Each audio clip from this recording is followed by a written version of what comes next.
politics, right? Everybody kind of has an opinion.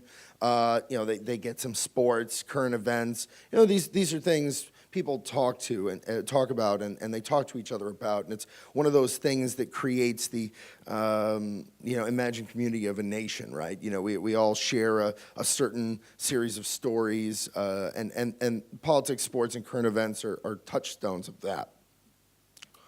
Something that's sort of less conducive to universal sharing of ideas and things that people don't really get are investments, finance, markets, talking about forward curves, talking about, different kind of option strategies, delta hedging, things like this. This isn't really something people talk about quite a bit.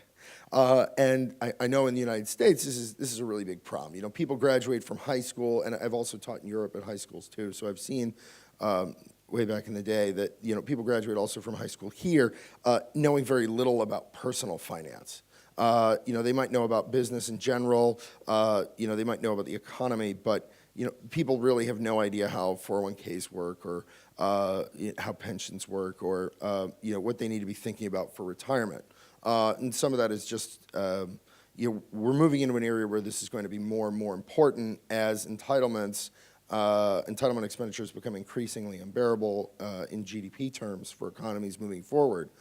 But really, you just have a very poor general understanding of financial issues.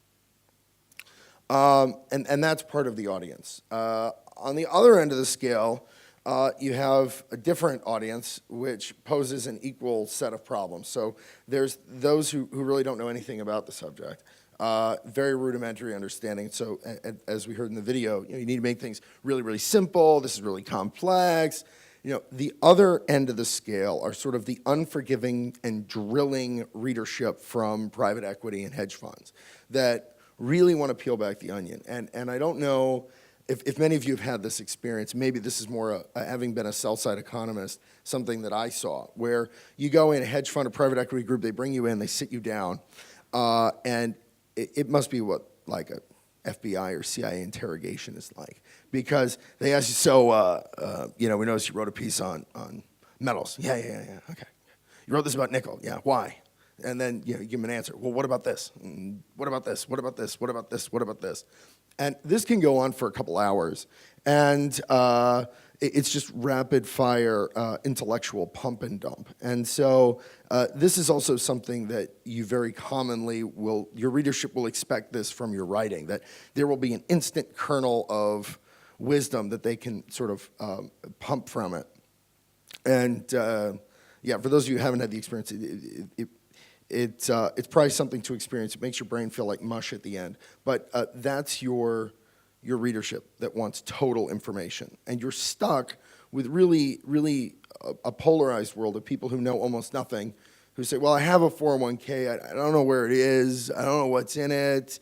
I don't know. I make some kind of monthly contribution. Who knows? And then there's the total information guys who want to know every little thing about a given market in order to find that one actionable, arbitrageable thing.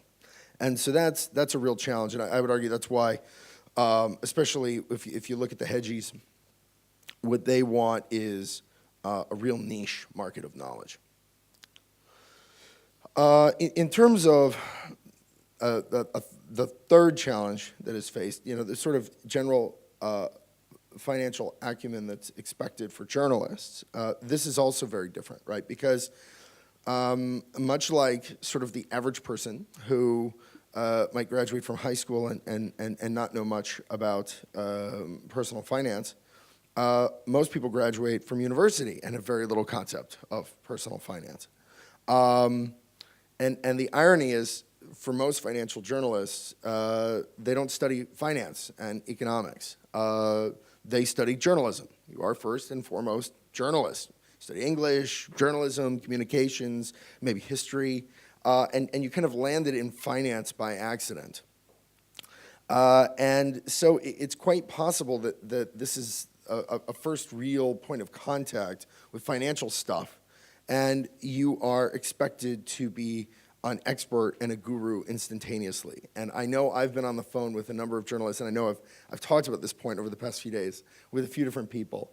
And they share this. They go, yeah, the first time somebody gave me a number, and I had to call, and I had to talk to this guy and get a number, and I didn't know what I was doing. And the next thing you know, I'm the guru for this subject. I write a column on this, and now I'm a financial journalist. And it's, I would first like to offer a word of comfort. After having done a master's in econometrics and a series of MBA coursework, within a couple months of being an economist at a bank, I was covering commodities. Something I had never, ever written or studied anything about ever. And I was contributing to consensus estimates and making forecasts and writing about this.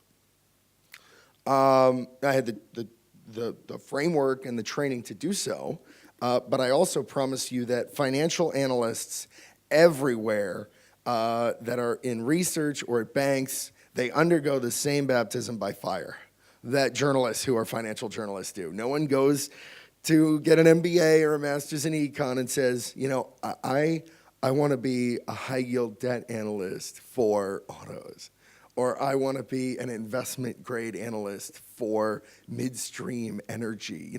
Nobody says this. You just kind of come out of school and you get a gig, and the next thing you know, this is your gig.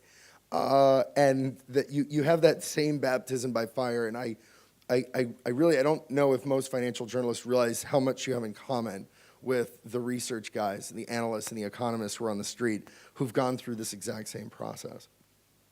And that we have all had that oh my God moment. And I want to share one with you.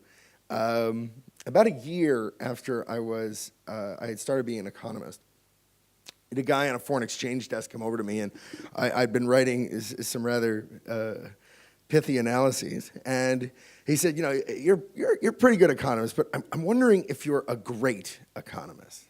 Okay. And he says, well, so here's my question for you.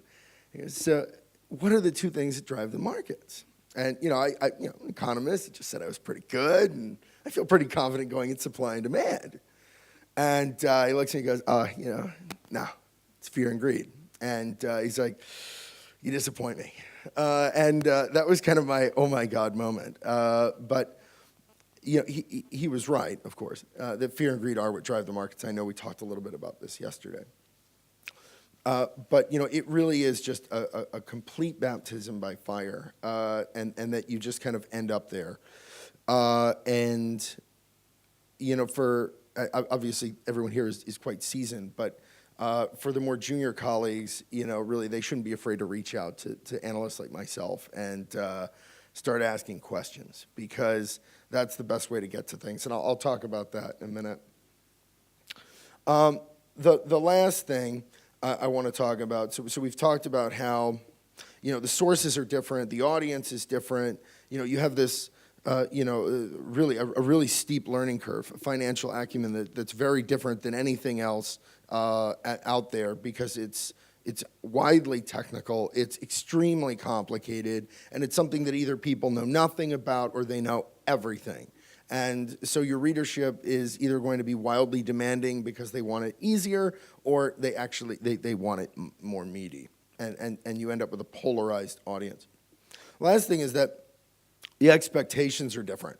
And so really the past few days, I feel that we've kind of beaten up journalism a little bit, and there's been some self-flagellation here that it's really not the journalist's fault. And financial journalists, could they miss this? What people don't get is that financial coverage is a moving target. It's complicated, and there's a story, and the story has facts. And the timing of the story and the facts is absolutely critical. The challenges of making sure that you hit the moving target at the right time really hinge on three things, right? So the first thing is, you've got groupthink out there, but you have to write something that's timing-wise relevant, right? And you're challenged to avoid crackpots, right? Because you don't want crazy